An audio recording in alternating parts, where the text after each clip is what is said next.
Price Lord. தேவனுடைய பிள்ளைகளை இந்த நாளில் வேதத்திலிருந்து ஒரு வசனத்தை பார்ப்போமா பாருங்க. எரேமியா 31:13 இப்படியாக சொல்லப்படுகிறது.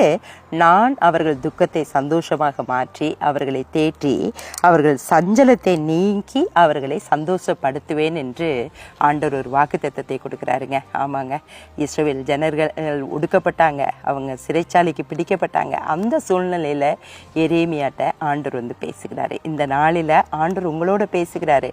உங்கள் சஞ்சலத்தை ஆண்டவர் நீக்க போகிறாரு, உங்கள் துக்கத்தை மாற்ற போகிறாரு. ஆண்டவர் நம்மளோடு இருக்கிற போது நமக்கு எப்பொழுதும் சந்தோஷம் தாங்க. நீங்கள் பயப்படவே தேவையில்லை, நீங்கள் துக்கப்பட்டு கொண்டு இருக்காதீங்க. ஆண்டவர் இந்த நாளில் உங்களுடைய எல்லா காரியங்களை மாற்றி நீங்கள் விரும்புகிற எல்லா ஜெபிக்கிற காரியங்கள் எல்லாம் கைகூடி வர பண்ணுவார். இயேசு இந்த நாளை உங்களுக்கு ஆசீர்வாதமாக மாற்றி கொடுப்பாராக. ஆமென்.